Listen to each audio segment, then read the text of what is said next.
Hello दोस्तों, सहर होने को आज के एपिसोड में आपने देखा कि एपिसोड की शुरुआत सफ़िया द्वारा कोसर को अपमानित करने के लिए लोगों को उकसाने से होती है। वह उसके बाल काटने की कोशिश करती है। सहर उसे धक्का देकर गिरा देती है। वह उसे चेतावनी देती है कि अगर उसने उसकी मां को छूने की हिम्मत की तो वह उसे जान से मारने में संकोच नहीं करेगी।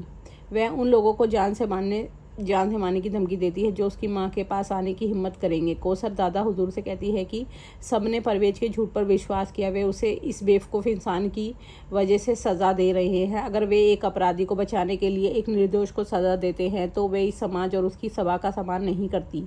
वह उन पर थूकती है। सहर अपनी माँ से कहती है और चली जाती है। दादा हुजूर से कहते हैं कि वह उनकी बहू है, वह नहीं हाजी हवेली में रह सकती है। सहर दादा हुजूर से कहती है कि अगर यह दुनिया उनकी माँ के खिलाफ है तो वह दृढ़ता से अपनी माँ के साथ खड़ी रहेगी, क्योंकि उसकी माँ सही है। जब सच्चाई सामने आएगी तब वह देख पाएंगे कि कौन सही है और कौन गलत। सहर कौसर को वहाँ से ले जाती है। दादा हुजूर अपने लोगों को चेतावनी देते हैं कि इन दोनों को शरण ना दे। अगर वे उनकी मदद करने की हिम्मत करेंगे तो इस समाज में किसी को जगह नहीं मिलेगी। बाद में माहिर मस्जिद लौटता है। आज़ाद उसे सच्चाई बताता है। वह माहिर को वहाँ हुई सारी घटना समझाता है। बाद में कौसर थक जाती है। वह सहर से कहती है कि इस गर्मी में यह बोझ ढोना उसके लिए मुश्किल हो रहा है। सहर उसे बताती है कि परवेज उसे सज़ा देता था। यह थैला ढोना कोई बुरी बात नहीं है। वह गर्मी से बचने के लिए थैला अपने सिर पर रख लेती है। कौसर उसके पीछे जाती है। सहर उसे भरोसा दिलाती है कि इस मुश्किल घड़ी में कोई ना कोई उनकी मदद ज़रूर करेगा। वह उसे बरखा के घर जाने का सुझाव देती है। कौसर उसे बताती कि दादा हुजूर ने सबको बरखा की मदद ना करने की चेतावनी दी है। कौसर उसे बताती है कि दादा हुजूर ने सबको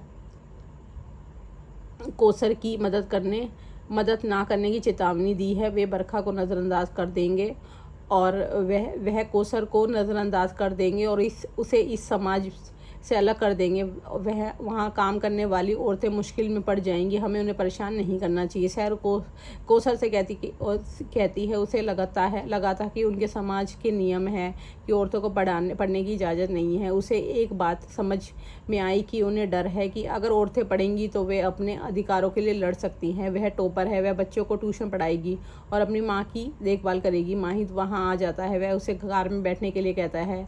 वह बैठक में जो कुछ हुआ था वह सब सुन लेता है। वह कौसर से वादा करता है कि वह उसके अधिकारों के लिए लड़ेगा। वह परवेज को सबक सिखाएगा और उन्हें अपमानित करने वालों को दंडित करेगा। कौसर को उस पर गर्व महसूस होता है। सहर उसकी कार में बैठ जाती है। बाद में हुस्न हैदर से कहती है कि दादा हुजूर को भ्रमित करने का यही सही समय है। हैदर उससे कहता है कि उसकी तबीयत ठीक नहीं है, उसे इस समय उसे परेशान नहीं करना चाहिए। हुस्ना उससे कहती है कि अब कमज़ोर है, माहिद के खिलाफ उसे भड़काने का यही सही समय है। हैदर भविष्य में एक और मुफ्ती बन सकता है। वह इस तरह का समय बर्बाद नहीं कर सकता। दादा हुजूर वहाँ प्रार्थना करते हैं। हुस्ना उनसे सहर की शिकायत करने लगती है। वह उन्हें सहर के खिलाफ भड़काती है। दादा हुजूर सहर का बचाव करते हैं क्योंकि वह कहते हैं कि माहिद की सेहत सुधारने में उसने मदद की थी।